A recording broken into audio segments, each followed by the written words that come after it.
caught up to speed here. These are Antminer S9s, and they're the most basic Bitcoin miner that you can find anywhere. This is a newly installed 240 volt outlet connected to a 50 amp breaker, and we're moving the mining setup from that side of the garage where it was on a regular 120 volt outlet connected to a 15 amp breaker, and we'll get to why that matters. This is a PDU, basically a very fancy power strip sent to me by the guys at SynAccess. And this allows me to turn the miners on and off remotely, and it also tracks how much kWh, how much electricity the miners are using, okay? So why does this matter? It matters because my name's Brian, I talked about Bitcoin and I talked about home energy. We have 9.5 kilowatts of solar, and we have 2 Powerwalls, and we have these 2 Bitcoin miners. And we have the Tesla EV. Here's why this matters. There's a big thing right now where when you have surplus solar energy at your house, selling it back to the grid does not pay market rate.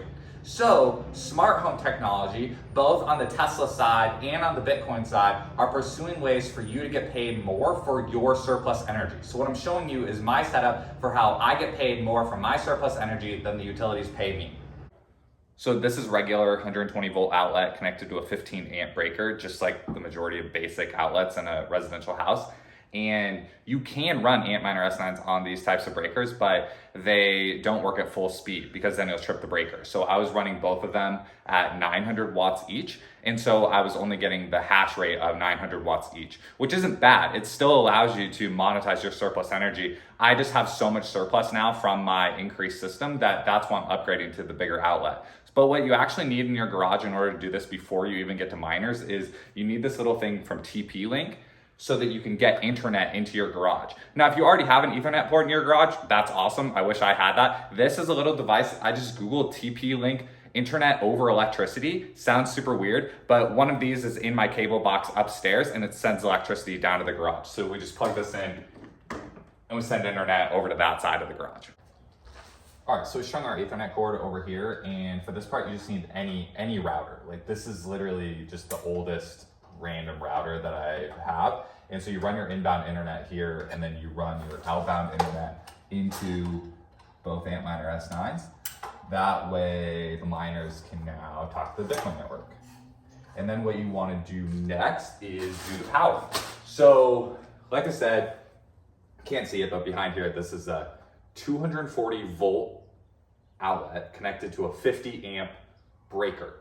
And it's a NEMA 1450 is the name of like the outlet configuration. So what this is this is a NEMA 1450 converter into the regular style plug that you're used to seeing. And one thing is the breaker is rated at 50 amps, but this pulls us down to 20 amps.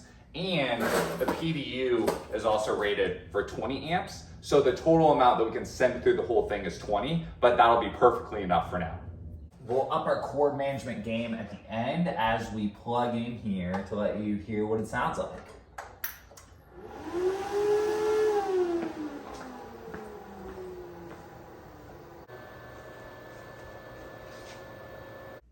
What I'm doing now is I'm on the back end of the miners and I'm turning them from the 900 watts that I had them set at up to the 1320 watts that they can run at. Here's what it looks like from now inside the PDU dashboard. You can see we're pulling a little over 2600 watts at a little under 11 amps. And so to put that number in context, we'll show the Tesla app. The Tesla app gives a great overview of just how much solar you're producing, how much your home is using, and then how much you're sending back to the grid.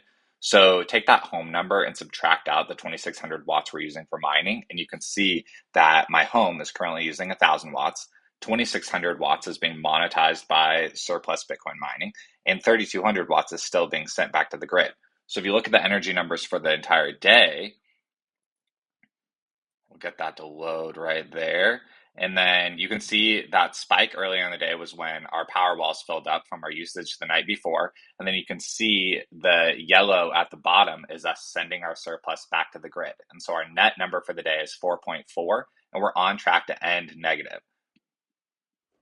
So that's pretty awesome. With the new outlet, the miners are able to run at a higher speed, which will contribute to more kilowatt hours towards surplus Bitcoin mining instead of being sent back to the grid, what I'll do next is I'll link you a video where I ran the numbers on how much extra Bitcoin mining pays compared to SoCal Edison's net surplus compensation rate. And then I'll also link you to a video of last year when I ran the numbers with the previous outlet. So thanks so much for watching. Again, please like, subscribe, and comment. Comment if this is something you would do or how you're monetizing your surplus energy, and excited to hear from you.